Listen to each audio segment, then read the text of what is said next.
গাজীপুরের পুবাইল থানায় আটক এই ছেলের নাম ঋত্বিক সাহা। মঙ্গলবার রাতে ধর্ষণের অভিযোগে তাকে আটক করেছে গাজীপুরের পুবাইল থানা পুলিশ। গাজীপুরের পুবাইল থানাধীন সাতানীপাড়া এলাকার রাজু সাহার ছেলে ঋত্বিক সাহার বিরুদ্ধে ধর্ষণের অভিযোগ থাকলেও তার অপরাধের ফিরিস্তি অনেক লম্বা। সে গ্রেপ্তারের 2 দিন আগে অর্থাৎ 13 মে বাংলা এডিশনের কাছে সংবাদ আসে ইসকনের একটি সংঘবদ্ধ চক্রের বিরুদ্ধে, যে চক্রটি মুসলিম মেয়েদের প্রেমের ফাঁদে ফেলে বিয়ের প্রলোভন দেখিয়ে ধর্ষণ করে মুসলিম মেয়েদের পেটে বাচ্চা দেয়। এই চক্রটি তাদের পরিকল্পনা বাস্তবায়ন করতে বেশ কয়েকটি ধাপে কাজ করে বলে বাংলা এডিশনের অনুসন্ধানে জানা যায়। প্রথম ধাপে এই চক্রের সদস্যরা নিজেদের ধর্ম পরিচয় গোপন রেখে মুসলিম মেয়েদের সঙ্গে প্রেমের সম্পর্ক গড়ে তোলে। এরপর অন্তরঙ্গ মুহূর্ত কাটানোর সময় ছবি ও ভিডিও ধারণ করে রাখে। এই ধাপের পর চক্রটি তাদের ধর্ম পরিচয় সামনে এনে মুসলিম মেয়েকে বিয়ে করার প্রতিশ্রুতি দিয়ে শারীরিক সম্পর্ক চালিয়ে যেতে বাধ্য করে। ধর্ম পরিচয় জানার পর মুসলিম মেয়েরা তাদের সঙ্গে সম্পর্ক ছিন্ন করতে চাইলে এরা এদের ভয়ঙ্কর চেহারা সামনে এনে আগে থেকে ধারণ করা ছবি ও ভিডিও ছড়িয়ে দেওয়ার হুমকি দেয়। ব্ল্যাকমেইলের মাধ্যমে ভুক্তভোগী মেয়েদের ধর্মান্তরিত হতে বাধ্য করতে নানাভাবে চাপ দিতে থাকে। সবকিছুই হারাইছি, এখন কিছু বললে বলে যে মাদ্রাসার মেয়ে এরকম কাজ করছে কেমনে। তাদের বাসায় গেছি আমি, যার পরে তার মা প্রতিদিনই আমার পানির সাথে কি মিক্সার করে খাওয়াইতো। প্রতিদিন সকালে আমি খাইতে যেতাম না, জোর করে খাওয়াইতো বিয়ের আগে আর কি। লাস্টে এক তান্ত্রিককে নিয়ে আসছিল, আমার অনেক জোর জবস্তি করে শাড়ি পরাইছে। আমি শাড়ি পরবো না, পরার পরে এই রুম থেকে ওই রুমে আমি একটা বালিশ আনতে গেছিলাম। এখন উনি ওইখানে ঘুমানো, ওনারা ঘুমাইতে দেখে আমি পর্দা সরাই দিছি, জানি আমি ভিতরে ঢুকলে বাহির থেকে মানুষ দেখতে পারে আমারে। লাস্টে বাসায় গেছি, যাওয়ার পর তান্ত্রিক আমার হাত ধরে এভাবে। লাস্টে আমি এই রুমে এসে ছেলের ছোট ভাইরে বলি যে এরকম অবস্থা। লাস্টে ছেলের মারে বলছে, ছেলের মা বলছে যে থাক, চুপ করে থাকো, আমি এটা পরে দেখবো নি। লাস্টে 12টার দিকে আমি ছাদ থেকে হাঁটতেছি, তখন অসুস্থ আমি, মানসিকভাবে অসুস্থ। ছেলের বাবা বলতেছে যে ঘর সংসার করতে পারলে থাকো, নাইলে না থাকো, চলে যাও। ঋত্বিক সাহা একইভাবে পরিচয় গোপন রেখে ফেসবুকের মাধ্যমে প্রেমের সম্পর্ক গড়ে তোলেন মানিকগঞ্জের মেয়ে রোজার সঙ্গে। সম্পর্কের 6 মাস পর রোজা জানতে পারে ঋত্বিকের আসল ধর্ম পরিচয়। সে সময় ঋত্বিক ধর্ম পরিবর্তন করে মুসলিম হয়ে তাকে বিয়ে করবে বলে প্রতিশ্রুতি দেয়। বিয়ের প্রলোভন দেখিয়ে রোজাকে গাজীপুরের পুবাইলে তার বাসায় নিয়ে যায় ঋত্বিক। বাসায় নিয়ে গিয়ে প্রায় 3 মাস ঋত্বিক সাহা জোরপূর্বক রোজার সঙ্গে স্বামী স্ত্রীর মতো বসবাস করতে থাকে। জোরপূর্বক সংসার করাকালে মুসলিম মেয়েটিকে শাখা সিঁদুর পরতে বাধ্য করে এবং হিন্দু ধর্মীয় রীতিনীতি মানতে বাধ্য করতে থাকে বলে ভুক্তভোগী রোজা বাংলা এডিশনকে জানায়। উকিলের মাধ্যমে আর কি, আদালতে না, উকিলের মাধ্যমে বিয়ে পড়ায় আর কি, কোর্ট ম্যারেজ করায়। কিন্তু কাগজ পড়ার সময় আমার এসে দেয় না, শুধু সিগনেচার করায় চলে আসি। দেন বাসায় আসার পরে সে আমার প্রতিশ্রুতি দিছিল যে তার এইচএসসি পরীক্ষার পরে সে আমার আলাদা নিয়ে থাকবে, কিছুদিন তাদের বাসায় থাকতে। আমার ধর্ম আমি পালন করব, সে তার ধর্ম পালন করবে। আমি নামাজ কালাম পড়তে গেলে নামাজ কালাম পড়তে দিত না, পূজা করতে বলতো, ওইগুলো নিয়ে চিল্লাচিল্লি করতাম বাসার মধ্যে। রোজা মাদ্রাসা পড়ুয়া ছাত্রী এবং মুসলিম হওয়ায় ঋত্বিকের চাপিয়ে দেয়া ধর্ম মেনে নিতে পারছিলেন না। এ বিষয়ে রোজা প্রতিবাদ করতে চাইলে অন্তরঙ্গ ছবি সামাজিক যোগাযোগ মাধ্যমে ছড়িয়ে দেওয়ার হুমকি দেয় ঋত্বিক সাহা। শারীরিকভাবে ক্ষতি হয়েছে, মানসিকভাবে টর্চার করছে। 3 মাসের মধ্যে কোনো জামা কাপড় কোনো কিছু না, একটা জিনিস খাইতে গেলে অত্যাচার করছে।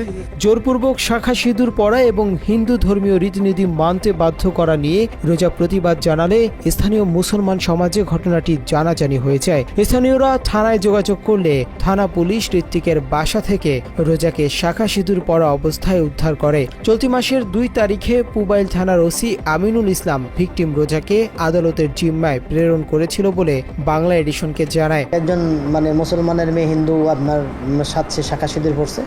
স্থানীয় লোকজন এবং যারা আমাদের ওই আলেম ওলামা আছে, তাদের মধ্যে একটা ক্ষোভের সৃষ্টি হয়। ক্ষোভের সৃষ্টি করলে এটা অনাকাঙ্ক্ষিত পরিস্থিতির তৈরি হয়। আমরা সঙ্গে সঙ্গে জানার পর তারপরে ওইখানে যে ছেলে মেয়েকে আমরা রিকভারি করার চেষ্টা করি, কিন্তু আমরা ছেলেকে পাই না। ছেলে পালিয়ে যায়, মেয়েকে পাই। পাওয়ার পরে বিধি অনুযায়ী মেয়েকে আমরা নিয়ে যে বিজ্ঞ আদালতে সোপর্দ করছি। স্থানীয় মানুষ এবং পুবাইল থানা পুলিশের সহায়তায় রোজা এক দুর্বিষহ বন্দিশালা থেকে মুক্তি পেয়েছে। তবে ততক্ষণে ঋত্বিকের ধর্ষণের ফলে 2 মাসের গর্ভবতী হয়েছেন মুসলিম মেয়ে রোজা। ইতোমধ্যে সকল ঘটনার জেরে পরিবারহীন হয়ে পড়েছেন রোজা। সব হারিয়ে রোজা তার সাথে ঘটে যাওয়া অপরাধের বিচারের দাবি করেন। গত 12 মে ভুক্তভোগী রোজা এবং বাংলা এডিশনের অনুসন্ধানী দল বিষয়টি গাজীপুর রেঞ্জ ডিআইজিকে অবহিত করে এবং পুবাইল থানায় গিয়ে ঋত্বিকের বিরুদ্ধে একটি মামলা দায়ের করেন। বাংলা এডিশনকে ঘটনার বর্ণনা দেন পুবাইল থানার ভারপ্রাপ্ত কর্মকর্তা আমিনুল ইসলাম। আমরা জানতে পারলাম যে তার সাথে এইভাবে আপনার এফিডেভিট করে বিয়ে হয়েছে, এরপরে এখানে এসে ছিল।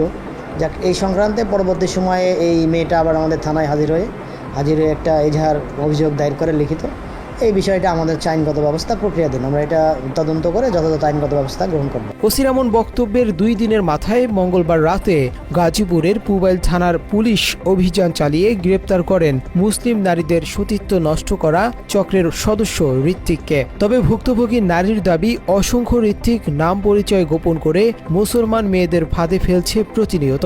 মুসলমান মেয়েদের সতর্ক করতে এবং বিচার পেতে তিনি মামলা করেছেন বলে জানান। একটা মেয়ে মানুষের ইজ্জতের দাম যদি 3-4 লাখ টাকা দেওয়া হয় তাহলে তো এই সমাজে বিয়ের কোনো দরকারই নাই। তারপর হচ্ছে আমার বাসা থেকে অনেক জোরাজোরি করে আমার কোনো কিছু না করার জন্য, কিন্তু আমি বাসা থেকে বের হয়ে আসি। আমি চাই যে এটার একটা সুস্থ প্রতিবাদ হোক। আজকে আমার অবস্থা এরকম, আমি যদি চুপ করে থাকি আজকে আমার দেখা দেখে আরও বোনরা চুপ করে থাকবে। এর জন্য চাই এটা একটা সুস্থ বিচার হোক।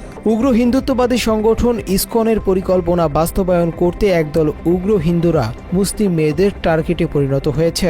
এদের অধিকাংশই সামাজিক যোগাযোগ মাধ্যম ফেসবুকের মাধ্যমে সখ্যতা গড়ে তোলে, যে কারণে সামাজিক যোগাযোগ মাধ্যমগুলোতে সতর্কতার সঙ্গে বিচারণ সহ অভিভাবকদের সন্তানদের প্রতি যত্নশীল হওয়ার পরামর্শ দেন পুবাইল থানার ভারপ্রাপ্ত কর্মকর্তা। তো বর্তমান যে অনলাইনে যে অপরাধগুলো হচ্ছে, এগুলো হচ্ছে আমাদের ছেলেমেয়েরা জড়াচ্ছে।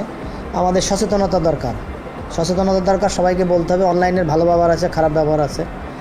বিশেষ করে আমাদের ছেলে মেয়েরা বা যারা এই অপরাধ জড়াচ্ছে তাদেরকে আপনার এই সচেতন না করলে আসলে সচেতন করা ছাড়া আর কোনো উপায় আমাদের নাই। তাদের সচেতন করতে হবে যে এই জায়গায় এটা করলে ক্ষতির সম্মুখীন হবে, এটা করলে উপকার হবে। মুসলিম মেয়েদের সতীত্ব রক্ষা করতে এবং উগ্র হিন্দুদের প্রতিহত করতে বাংলাদেশের মুসলমানদের এখনই প্রতিরোধ গড়ে তোলা উচিত বলে ধারণা করেন ধর্ম সচেতনরা। আল্লাহ।